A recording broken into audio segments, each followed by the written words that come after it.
Pak, saya Walda dari Antara. Dari Antara, silakan Mas. Pertanyaannya, jadi dari penyelidikan yang dilakukan oleh jajaran dari penyelidikan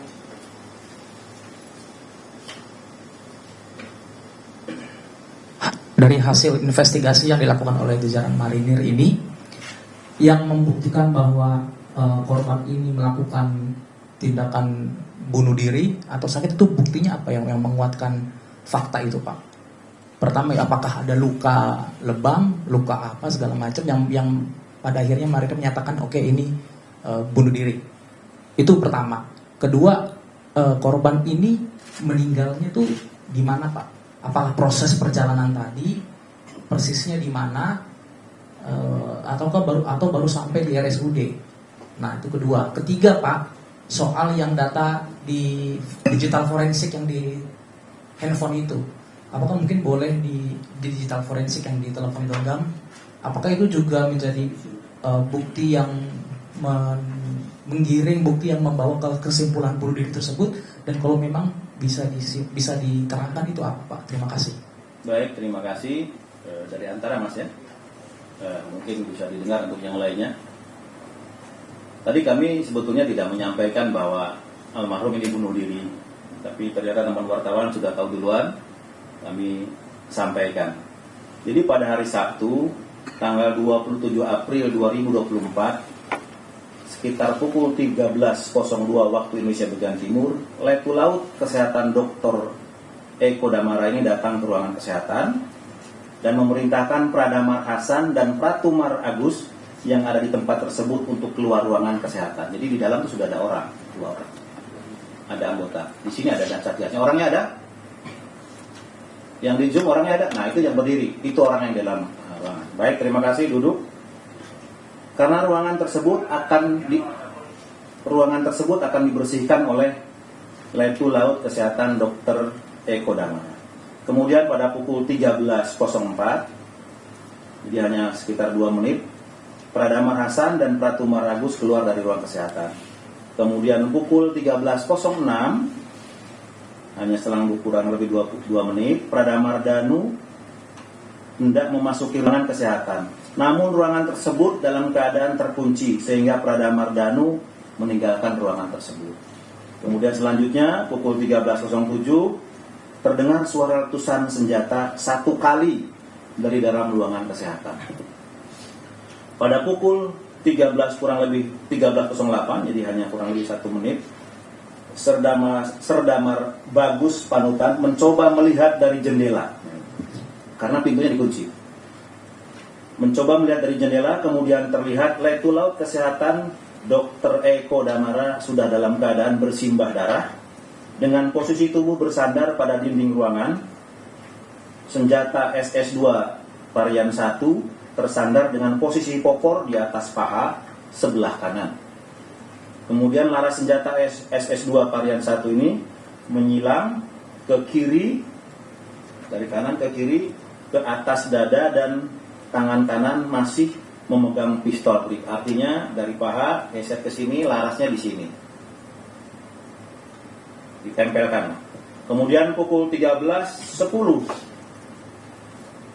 Letu Laut Kesehatan Dr. Eko Damara dibawa oleh anggota kesehatan dengan menggunakan ratis. Bentar, yang ini sudah dibahas belum kan? Bersimbah darah sudah ya? Nah.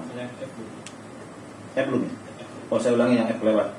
Pada pukul 13.09, Prakamar Pasa dan Pratumar Agus mendobrak ruang kesehatan yang terkunci bersama Koptumar Rusmanto. Kemudian didapatkan Letu Laut Kesehatan Dr. Eko Damara sudah dalam keadaan bersimbah darah dengan posisi yang sudah disampaikan pada poin E tadi.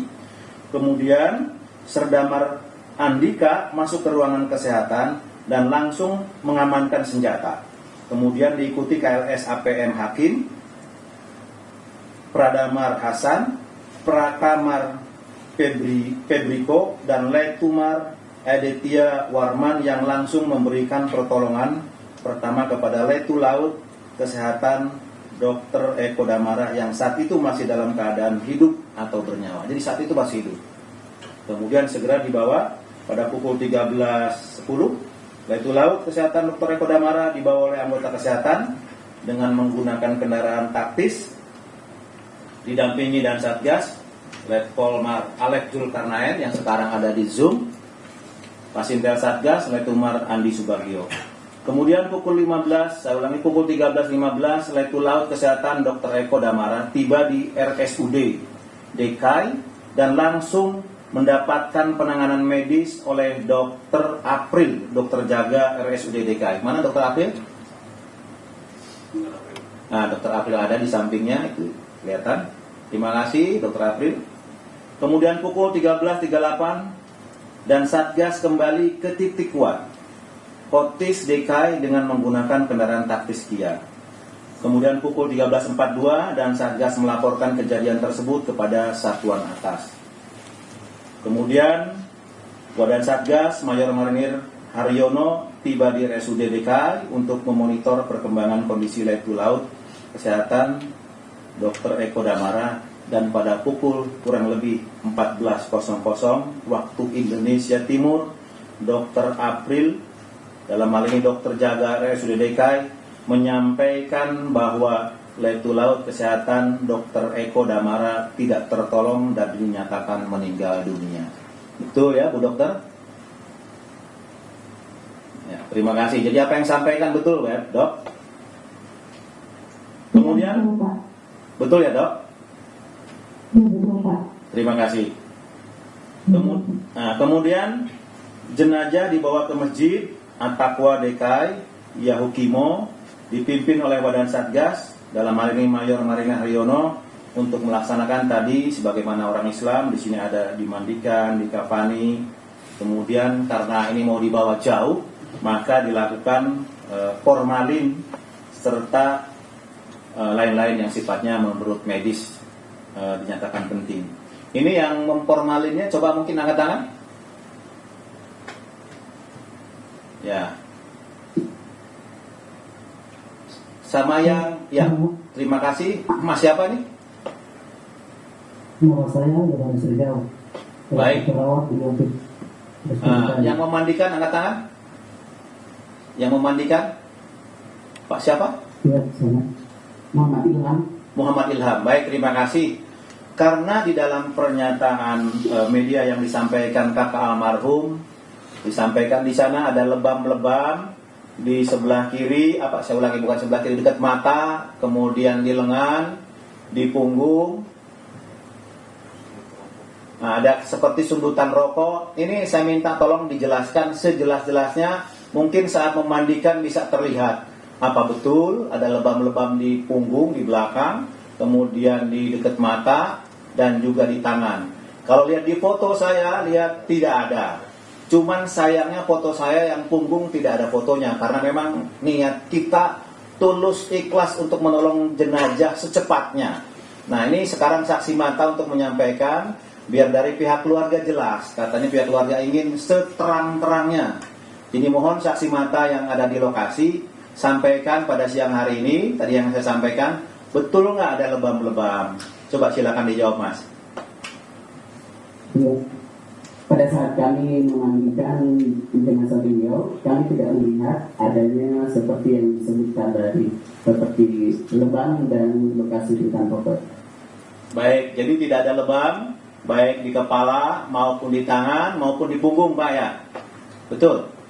Tidak ada, Pak. Tidak ada, baik. Yang kami lihat. Terima kasih. Bapak disumpah atas nama Tuhan, Pak ya?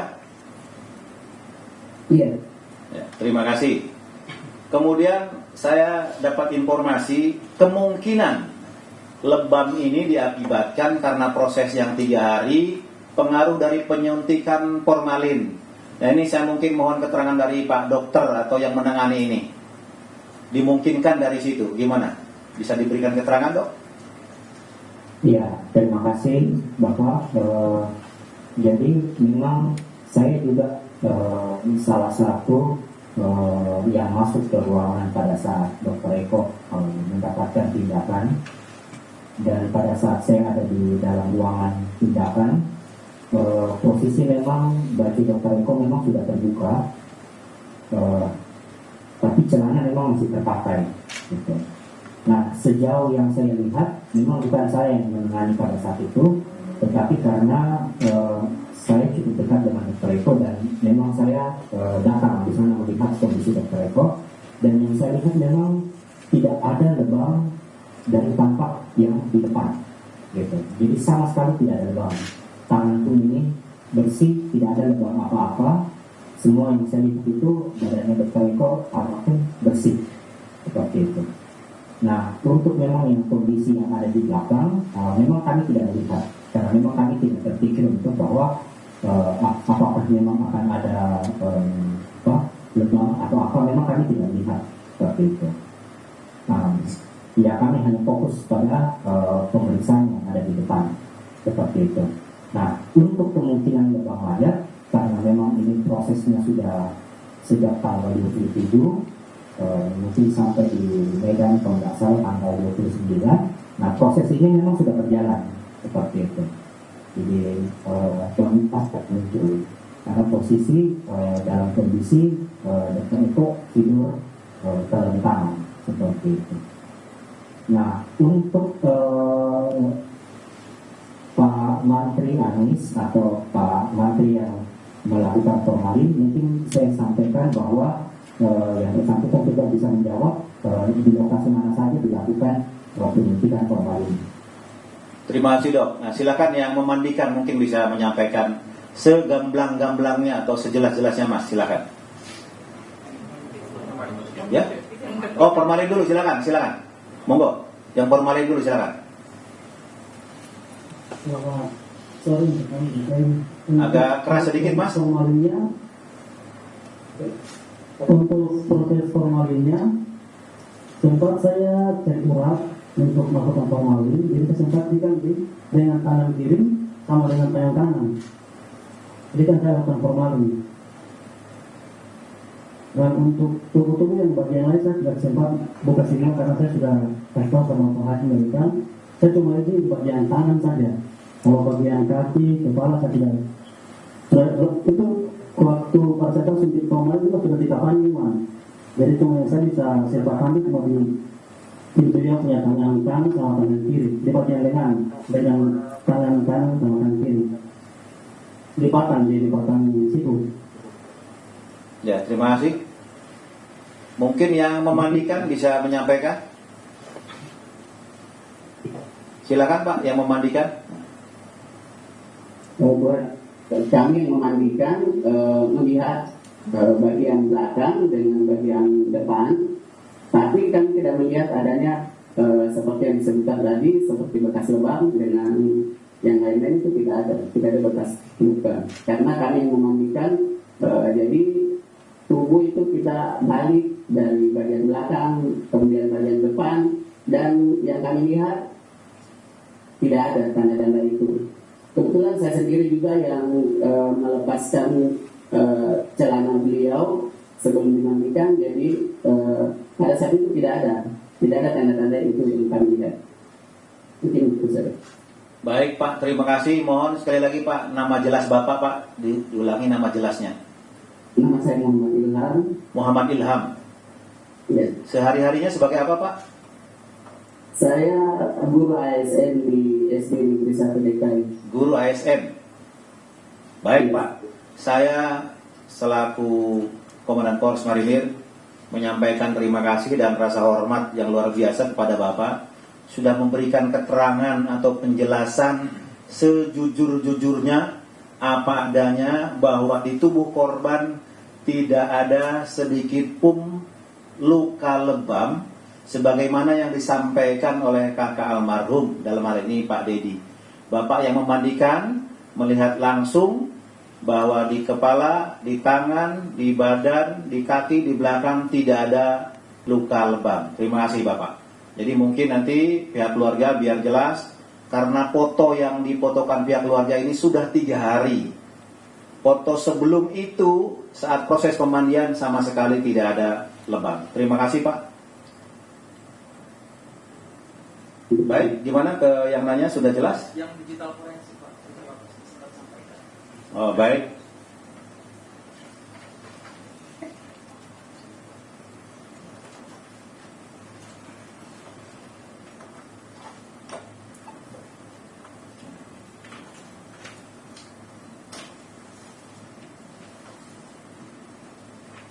Baik, untuk yang digital forensik kami sampaikan di sini sekali lagi.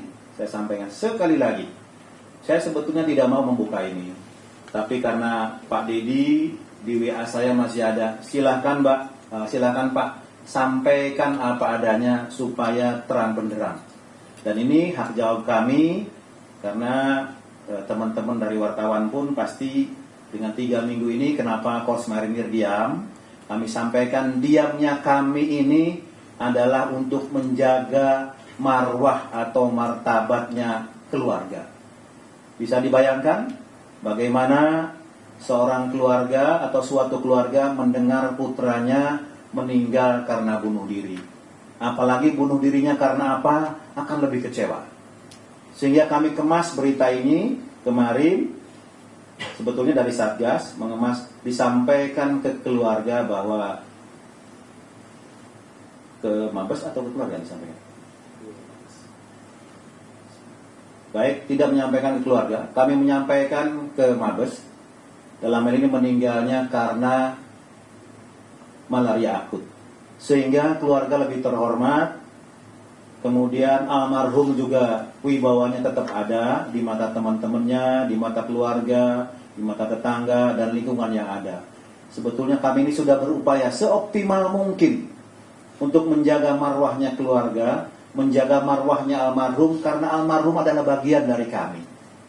Tapi dengan terpaksa kami lakukan ini, karena pihak keluarga dalam hal ini Pak Dedi membuka lewat media, padahal kami berusaha untuk mediasi lewat telepon atau lewat WhatsApp, sehingga nama keluarga ini tidak terbawa-bawa, malunya dibuka di forum. Baik, tadi karena dari teman-teman wartawan ingin menanyakan hasil digital forensik yang ada di HP-nya. Ini di HP-nya disebutkan, beliau di note-nya menuliskan ini. Bisa didengar, nanti bisa di zoom juga, saya bacakan dulu. Pertama, harapan untuk berkeluarga tidak ada. Harapan untuk sekolah tidak ada. Harapan dianggap baik tidak ada. Harapan ada tempat di instansi tidak ada. Harapan ada tempat di satuan tidak ada. Harapan diterima orang-orang sekitar tidak ada. Lalu apalagi yang mau diharapkan kalau tidak mati. Jadi memang sudah putus asa mau mati. Lanjut. Nah, ini hakim yang mana atau hakim di Satgas ada yang tadi yang namanya hakim ini apa Ustaz? Betul hakim ini? Ini barohnya. Bintara Rohani bukan? Siap mungkin. Oh, berarti dari kamu. Oke. Berarti nyambung. Saya bacakan. Ya duduk lagi silakan. Berarti Pak dari kalimat kamu yang menyampaikan. Dari Ustaz. Terima kasih Ustadz Hakim atas ceramahmu siang tadi. Mungkin ada betulnya saya zolim, tapi tidak sedikit pun terlintas di kepala saya buat minjam tapi nggak ada niat bayar. Tapi nggak apa-apa, saya tahu arah ceramahmu hari ini ke seluruh orang. Wajar kamu menelanjangi aib-aib saya. Saya mohon maaf buat orang-orang saya zolim. Saya masih belum mampu membayar. Kalau hidup saya lanjutin, yang ada saya semakin zolim dan nggak berguna. Sebagai seorang perwira, saya sangat memalukan dan tidak berguna. Merugikan banyak orang, tidak layak hidup. Hanya menjadi beban buat Satgas dan merusak nama baik Satgas, terutama komandan Satgas. Saya tidak akan sedikit pun ada niatan menjelekkan nama kalian. Membuat nama kalian jelek tidak ada. Tapi karena saya sudah nggak sanggup menyelesaikannya, biarlah saya bayar pakai nyawa. Agar kalian semua puas, perwira, dokter, tukang utang yang menjadi beban, perusak, tidak berguna, dan memalukan ini. Mati. Saya ulangi, tidak berguna dan memalukan ini mati. Jadi, saya lanjutkan. Dan mempertanggungjawabkannya di akhirat. Karena di duniawi, karena di duniawi dia sudah tidak mampu. Allah, aku percaya Engkau adalah Tuhan yang Maha Esa. Akan ada penghakiman dan konsekuensi dari segala tindakanku. Aku pasrah dan mohon ampun padamu dan siap menerima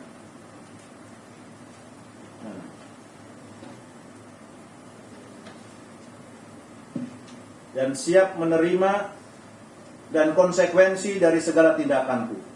Aku pasrah dan mohon ampun padamu dan siap menerima konsekuensi hukuman darimu. Semoga suatu waktu kelak aku bisa mendapat ampunanmu dan mendapatkan syafaat dari Rasulullah SAW. Aku tidak menyesal kau hukum karena aku salah. Sampai kapanpun aku bersaksi tidak ada Tuhan selain Engkau, ya Allah, dan Nabi Muhammad utusanmu, ya Allah. Allahu Akbar. Ini yang ditulis di note HP yang bersangkutan. Jadi kalau kita rangkaikan dari cerita ini semuanya berkaitan ataupun nyambung. Ada lagi? Ini sudah kami sampaikan, bisa di zoom juga, silakan kalau mau.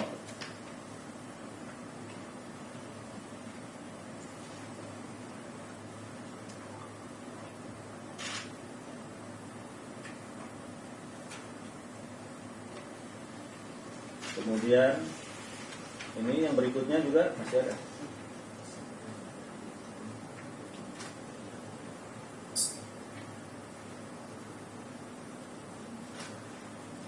Oke. Masih ada.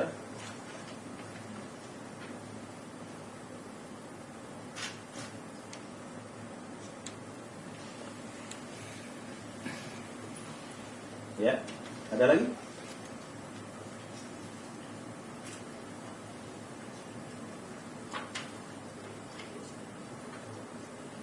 Baik, saya lanjutkan. Jadi dari hasil note yang ada di HP masih belum lengkap tadi saya sampaikan. Di HP-nya pun masih banyak browsingan almarhum. Di sana googlingnya itu bagaimana cara mati dengan cepat, cara mati dengan tidak tidak sakit. Ini banyak sekali googlingannya. 1 minggu sebelumnya almarhum meninggal. Kemudian juga di sini di googlingnya juga banyak beliau atau almarhum ini googling masalah judi online, downloadnya judi online. Jadi nyambung kenapa yang bersangkutan bunuh diri. Jadi kalau saya lihat karena Satgas dari yang pesan beliau sampaikan, Satgas ini 3 minggu lagi kembali. Beliau ketakutan dengan keadaan karena harus mengembalikan, sementara belum siap. Dan mohon maaf, dengan sangat terpaksa juga kami sampaikan. Jadi biar jelas semuanya, biar runtun. Utang almarhum cukup lumayan. Di sini ada catatannya. Dari teman-temannya waktu di kedokteran juga ada, sesama dokter ada 2. Kemudian dari teman-teman Satgas juga ada, dari Bank BRI ada, Bank Wori juga ada. Artinya beliau tidak sanggup untuk mengembalikan karena pinjam uang juga sempat mengelabui dinas, pinjam uang alasannya untuk menutup yang di satuan sebelumnya. Ternyata tidak dibayarkan juga, malah dimasukkan ke rekening beliau yang baru ya, di BRI. Akhirnya uang itu tidak berbentuk barang karena di Satgas pun tidak beli apa-apa. Di keluarganya pun tidak menerima apa-apa. Digunakan untuk judi online. Harapannya tugas di sana bisa mengembalikan uang, ternyata tidak, waktu semakin habis sehingga mengambil langkah seperti ini. Ini yang sangat sayangkan. Saya juga selaku komandan Satgas, saya sangat kecewa dengan langkah atau tindakan almarhum karena kita di sana sedang fokus memerangi separatis, memerangi kalau sekarang bisa disebut mungkin OPM atau KKB, semua fokus ke sana. Dan di akhir penugasan itu kita ekstra hati-hati karena di saat itulah biasanya prajurit lengah.